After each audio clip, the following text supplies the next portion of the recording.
বড় ভাবি আর মায়ের কথায় ২০২৩ সালের ১৩ রোজায় আমাকে ডিভোর্স দেয়। তারপর ৩ মাসের রিলেশন। আসসালামু আলাইকুম।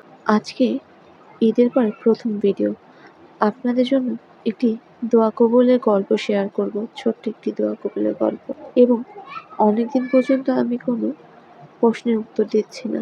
আজকে চেষ্টা করব অন্ততপক্ষে ৩ থেকে ৪ জনের প্রশ্নের উত্তর দিতে, কমেন্টের উত্তর দিতে। দোয়া কবুলের গল্পটি আলহামদুলিল্লাহ, আলহামদুলিল্লাহ, আলহামদুলিল্লাহ। আজ আমার জীবনের শ্রেষ্ঠ সকাল ছিল। ২ বছর আগে আমার বাচ্চা না হওয়ার জন্য আমার প্রাক্তন হাজবেন্ড ওরফে আমার চাচাতো ভাই আমাকে ডিভোর্স দিয়েছিল। আমার ৭ বছরের সংসার ছিল। ৭ বছরে তার সাথে আমার একটি প্রেমের সম্পর্ক ছিল। মোট ১৪ বছরের সম্পর্ক ছিল। সে তার বড় ভাবি আর মায়ের কথায় ২০২৩ সালের ১৩ রোজায় আমাকে ডিভোর্স দেয়। তারপর ৩ মাসের রিলেশনে আমি আরেক বিয়ে করি। এখন আমার ৫ মাস চলে বিয়ের। আর আজ ২৯ রোজা আমি মা হতে যাচ্ছি। এর থেকে আর সুখের মুহূর্ত আর কি হতে পারে? আলহামদুলিল্লাহ, আলহামদুলিল্লাহ, আলহামদুলিল্লাহ। আমি অতীতে অনেক অবহেলা সয়েছি। এই বাচ্চা না হওয়াতে অনেকবার দেখাশোনা করে বিয়ে দিতে গিয়েও পাড়ার লোক, বাড়ির লোক বিয়ে ভেঙে দিয়েছে। যে এই মেয়ের বাচ্চা হবে না, যা এখন আলহামদুলিল্লাহ। ও হ্যাঁ, আমার প্রাক্তন বিয়ে করেছে। ১ বছর তাদের কোনো বাচ্চা হচ্ছে না। অনেক চিকিৎসা করেছে তারা, অথচ আজীবন আমার দোষ দিত যে তুই কখনো মা হতে পারবি না। আজ আমি সফল সব দিক থেকে। আমার আল্লাহ আমাকে ধৈর্যের ফল দিয়েছে। সবাই আমার অনাগত সন্তানের জন্য দোয়া করবেন। আমার অনেক কষ্টের ফসল। ৩০শে মার্চ ২০২৫ সিদরাতুল মুনতাহা জান্নাত নামে একজন আপুর দোয়া কবুলের গল্প। উনি ফেসবুকের বিভিন্ন দোয়া কবুলের গ্রুপে এই গল্পটি দিয়েছে। আল্লাহ সুবহানাহু ওয়া তাআলা ওনার প্রতি সহায় হোক। তো আজকের প্রথম কমেন্টটি হচ্ছে আরবিতা ইসলাম আপু। আসসালামু আলাইকুম আরবিতা ইসলাম আপু। আপু আপনি লিখেছেন, আপু আমার জন্য দোয়া করবেন। আমি অনেক কষ্টে আছি, বিয়ে হচ্ছে না। আমি ভিতর শেষ হয়ে যাচ্ছি। মাঝে মাঝে নিজেকে শেষ করে দিতে মন চায়। আপু ধৈর্য ধরুন, আল্লাহ সুবহানাহু ওয়া তাআলার উপর তাওয়াক্কুল করুন, আমল করুন। অধৈর্য হয়ে একটা রেখে আরেকটা আমল করবেন না।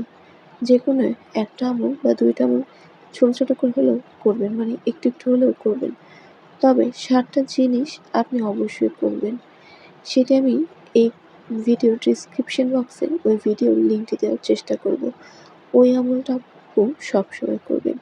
ইনশাআল্লাহ আল্লাহ সুবহানাহু ওয়া তাআলা আপনাদের দোয়া অবশ্যই কবুল করবে। সকল অবিবাহিত ভাই বোনদের দোয়া অবশ্যই কবুল করবে। আরেকটি কথা আপু, আমি কয়েকদিনের মধ্যেই অবিবাহিত বোনদের নিয়ে, ভাইদের নিয়ে শাওয়াল মাসে বিয়ের উপলক্ষে একটি ভিডিও দিব। ইনশাআল্লাহ চেষ্টা করব খুব শীঘ্রই দেওয়ার জন্য। দ্বিতীয় কমেন্ট হচ্ছে সায়ের আক্তার আপুর। আসসালামু আলাইকুম আপু। আপনি লিখেছেন, আমার জন্য সবাই দোয়া করবেন। আমি একটা অসহায় মেয়ে। আমার একটা ঘর নেই। মেয়ে হয়েছে বলে সবাই ঘৃণা করে। আল্লাহ যেন আমাকে একটা ঘর দেয়। আমি বাড়ি থাকি।